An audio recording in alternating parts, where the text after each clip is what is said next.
एक कोई क्लिप भेजा था स्टूडेंट ने, तो वो योगी जी पीले वस्त्र पहने हुए थे। उन्होंने कहा कि अगर आपको मान लो 1000 व्यंजन का मन कर रहा है, गोलगप्पे खाने का मन कर रहा है, तो आप ये वाली साधना करो और सिर्फ माइंड में इमेजिनेशन कर लो, सबकॉन्शियस माइंड में डाल दो उस टेस्ट के बारे में। अपने आप आपका मन संतुष्ट हो जाएगा, अपने आप हार्मोनल सिक्रेशन हो जाएगी, लार और आ जाएगी और पेट सही हो जाएगा, जीभ सही हो जाएगा, मन संतुष्ट हो जाएगा और आपको खाने से संबंधित सारे प्रोटीन, सारे मिनरल मिल जाएंगे बिना खाए, केवल सोच कर, केवल कल्पना कर। अब कौन बताए गुरु जी को कि हर एक आदमी भोजन की कल्पना ही तो कर रहा है, चलते फिरते कल्पना ही तो कर रहा है भोजन की, फालतू की चीजों की, तो क्या संतुष्ट हो जा रहा है?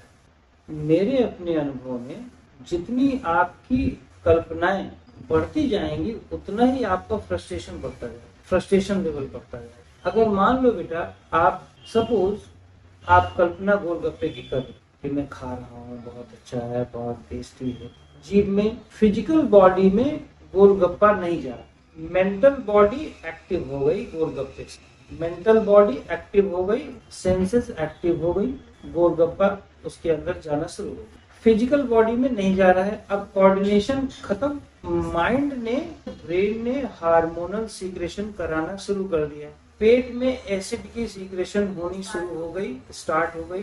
माइंड को नहीं पता है कि पेट में कुछ है या नहीं है, लेकिन माइंड को तो आपने भोजन दे दिया ना गोलगप्पा। अब माइंड को इससे लेना देना नहीं कि पेट में है या नहीं, माइंड को भोजन दिया आपने और उसने हार्मोनल सीक्रेशन शुरू किया। मेंटल बॉडी ने हार्मोनल सीक्रेशन शुरू किया तो फिजिकल बॉडी में हार्मोनल सीक्रेशन नेचुरली आएगी। एम्प्टी स्टमक में आपकी एसिड की सीक्रेशन होगी और खाना नहीं है वहां पर, तो अल्सर नहीं होगा तो क्या होगा? आपकी स्किन फट जाएंगी, आप मरेंगे और आपकी गैस्ट्रिक बढ़ेगी, आपका मूड स्विंग बढ़ेगा। मूड स्विंग इसलिए बढ़ेगा क्योंकि मेंटल बॉडी ने तो हार्मोनल सीक्रेशन शुरू कर दिया, फिजिकल बॉडी को मिला नहीं, फिजिकल बॉडी में एसिड की सीक्रेशन हुई, अल्टीमेटली बॉडी को कुछ नहीं मिला, ब्रेन थक गया, ब्लड में एसिडिटी बढ़ जाएगी, ब्लड का फ्लक्चुएशन, ब्लड में और प्रॉब्लम बढ़ेगी, ब्रेन को एनर्जी वापस मिली नहीं क्योंकि मेंटल बॉडी एक्टिव हो गई। मेंटल बॉडी एक्टिव हुई तो ब्रेन एक्शन में आया, अब ब्रेन एक्शन में आया तो उसको तो भोजन से रिलैक्सेशन एनर्जी वापस मिलनी चाहिए क्योंकि वो तो खर्च कर चुका है एनर्जी, ब्रेन तो एनर्जी खर्च कर चुका है ना बेटा। अब तो उसको गोलगप्पे से एनर्जी मिलनी चाहिए ना, गोलगप्पा जो खाए उसको मिला नहीं, तो क्या होगा कि दिन भर आदमी ऐसे ही इमेजिनेशन में डूबे रहेगा तो मिला कुछ नहीं, आपने कहाँ सब कुछ किया। एक आदमी जैसे फ्रस्ट्रेशन, जैसे यंग बच्चे हैं आजकल, अब सेक्सुअल फैंटेसी तो करते ही है ना बेटा, दिन भर करते ही है, अल्टीमेटली फ्रस्ट्रेट नहीं होते, क्या वो सेटिस्फाइड हो जाते हैं, बड़े योगी हो जाते हैं? तो ऐसे तो सबको फैंटेसी करवा दो, योगी बन जाए। मैं कहता हूँ कि आप अपनी सेंसेस को स्ट्रेस में मत दो ये फैंटेसी करके। अब गुरु जी को क्या बताएं, गुरु जी हो सकता है बोलने के लिए बोल रहे हैं या कहीं पढ़ लिए हैं या ऐसे चेलों के सामने, गोलगप्पे के ग्रुप के सामने खड़े हैं, गोलगप्पे वालों को अट्रैक्ट कर रहे हैं, खाओ बेटा, ये नहीं समझना है, पर एक्चुअल में आप नॉलेज क्या दे रहे हैं? कोई भी साइंस यूज नहीं कर रहे हो, आप एक अननेसेसरी नॉलेज दे करके आप और मूर्ख बना लोगों को। आपको धन अवश्य मिल जाएगा, आपको कुछ मिल सकता है, ठीक है, मॉनेटरी में फाइनेंशियल ग्रोथ हो जाए, पर एक्चुअली इंटरनली आप गिल्ट में रहोगे। आपका फाइनेंस लेकर के हम भले ही फाइनेंशियली एंजॉयमेंट कर लो, आप ग्रोथ कर जाओगे क्योंकि आपने फाइनेंस दिया है। फाइनेंस कभी भी ऊपर नीचे हो सकता है, लेकिन हमने अपनी गिल्ट से अपनी नॉलेज को अपने ही ऊपर खत्म कर दिया है, अपने सिस्टम को। तो आप दूसरों को फाइनेंशियली भले डिच कर लो, उसको आप मार नहीं सकते। वो जिस दिन समझेगा उस दिन सेपरेट होके फाइनेंस बढ़ा ही लेगा ना बेटा, वो तो मेहनत है ना, उसकी मेहनत से फाइनेंस बढ़ जाएगा। लेकिन आप इमोशनली ये नॉलेज क्या दे रहे हो, उसको पागल बना रहे हो। अल्टीमेटली जो आप नॉलेज दे रहे हो वही नॉलेज, जो नेगेटिव नॉलेज है, वही आपको खा जाएगा। तो बाद में क्या कहते हो, कैंसर हो गया या गुरुजी को रोग हो गया तो कहते हैं कि चेलों का रोग हमने ले लिया, चेलों को एनर्जी दिया तो उनका रोग ले लिया, अब हम रोग से मर रहे हैं। तो ऐसी ऐसी लैंग्वेज, ऐसे ऐसे काउंटर तो हम पेश करते हैं, जबकि आप किसी को ले क्या सकते हो भाई? लेना तो छोड़ो, 0.1% की और चीजें फिजिकल भी नहीं ले सकते, साइकोलॉजिकल तो छोड़ो, रोग वो किसी से लेते नहीं, अपना ही क्रिएट करते हो, ये ब्लेम लगा रहे हो। मतलब आप मेंटल बॉडी में खा करके फिजिकल बॉडी को पूरी प्रोटीन और पूरा व्यंजन मिनरल दे रहे हो और रोग नहीं ठीक कर पा रहे हो। और इन लोगों को चूंकि बकने की टेंडेंसी हो जाती है, अब बके क्या, एक्सपीरियंस है नहीं, पैटर्न में है तो किताब में कुछ पढ़ते हैं तो वो बकने लगते हैं, दूसरी किताब पर बकने लगते हैं और बोलने के लिए बोलते हैं। अब चेलों को भी सुनना है। एक और ना, चेलों को भी सुनने की तब तक लत लग चुकी हुई होती है, सुनने की, अप्लाई करने की नहीं। तो एक गुरु 10-15 साल में जब उससे ऊब चुके हुए थे तो दूसरे पकड़ लेते हैं। तो शिष्य लोग भी बड़े कम नहीं है, वो भी बड़े चालाक हैं, तो वो छोड़ते रहते हैं, पकड़ते रहते हैं। एक को छोड़ा दूसरे को पकड़ लिया। कोई आदमी उल्टा खड़ा है, उसको भी गुरु बना लिया कि हाँ ये बड़े अच्छे हैं, यार ये उल्टा खड़ा हो जाते हैं, ये एक पैर पे खड़े हो जाते हैं, ये कांटे पे लेटे हैं, उसी की पूजा शुरू कर दी। हमारे पास ऐसे बहुत सारी माताएं हैं जो ये कहती हैं कि हम गुरु बनना चाहते हैं, उनको गुरु बनने का बहुत सवाल है और वो भटक रहे और हमसे कहते हैं, और हम यही कहते हैं, पिंड छुड़ाते हैं कि हम खुद ही गुरु नहीं बन पाए तो गुरु क्या बना। तो ऐसे लोगों से आप पिंड छुड़ाएं नहीं तो ये एक बर्डन बन जाते हैं आपके ऊपर, क्योंकि गुरु बना नहीं जाता। जैसे जैसे आपके एक्सपीरियंस होते जाते हैं, अब जैसे कोई पिता बना थोड़ी जाता है, माँ बना थोड़ी जाता है। इवन कि बहुत सारे औरतों के बच्चे हो जाते हैं लेकिन वो मातृत्व भावना नहीं रहती, उनकी मदरहुडनेस नहीं रहती, तो ये बना नहीं जाता है। तो फीलिंग जनरेट होती है, धीरे धीरे फीलिंग जनरेट होती जाती है। इवन कि बच्चा पैदा होता है तो 2-4 महीने ना बेटा वो मदरहुडनेस आती ही नहीं। अब जैसे बहुत सारी औरतें बच्चे को छोड़ भाग जाती हैं, आजकल देखो ना बहुत चला हुआ है। इवन कि हस्बैंड को छोड़ना तो समझ में आता है कि वो आप ब्लड नहीं है भाई, रिलेशन उसका, 9 महीना रखे हुए उस बच्चे को कैसे छोड़ के भाग सकते भाई।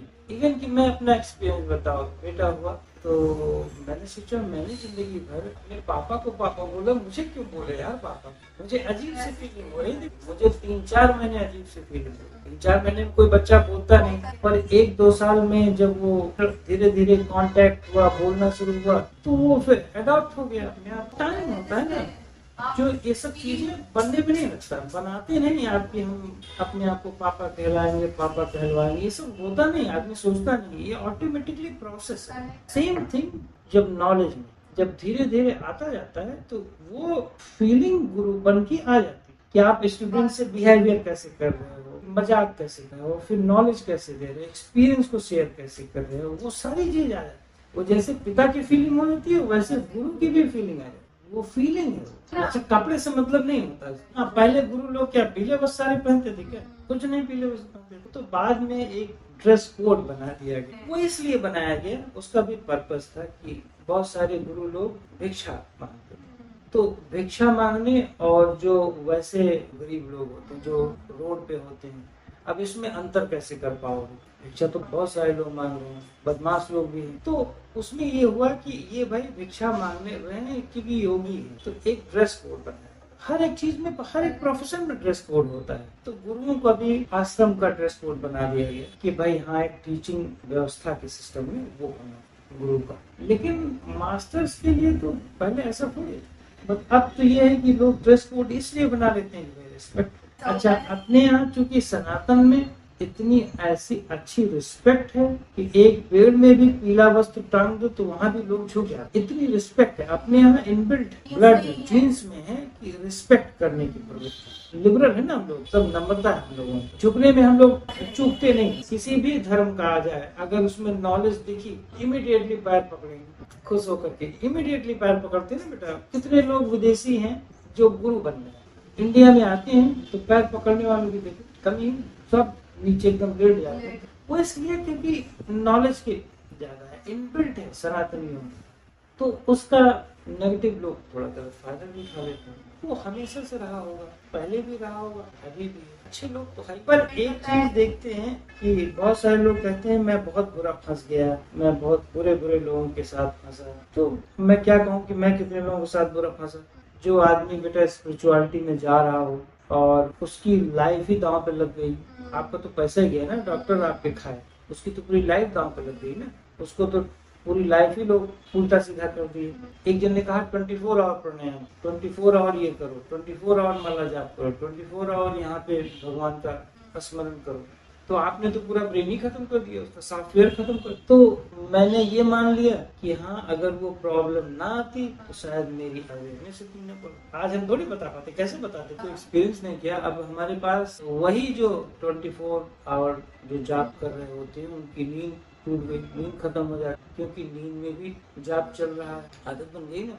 नींद में भी जाप चल रहा है, चलते फिरते वो प्रेजेंट में जी ही नहीं पा रहे हैं क्योंकि जाप चल रहा है पीछे। खाना भी खा रहे हैं तो स्वाद नहीं ले पा रहे हैं क्योंकि जाप चल रहा है। नहा भी रहे हैं तब भी जाप चल रहा है। टॉयलेट सीट पे बैठे हैं तो जाप चलने लगा, तो फिर वहां पे उनको गिल्ट होती है कि नहीं, ये तो गलत काम हो रहा है, अब जाप गलत जगह पे कर रहे हैं, तो उनको टेंशन। सुसु कर रहे हैं तब जाप चल रहा है तो वहाँ टेंशन। अब ऑटोमेटिकली जबरदस्ती जाप चल रहा है, अब गलत जगह पे भी जाप चलेगा क्योंकि आदत बन गई, तो टेंशन। अब वही जाप रोकने के लिए मुसीबत, क्योंकि जिन तो आपने ब्रेन का खोल दिया। ये है, तो हम रेदर देन मैनेजमेंट के, हम बस सोचते हैं कि एक चीज में बस पिल पड़ो और कर डालो तो पूरा 24/7 बिना नॉलेज के, यूज के।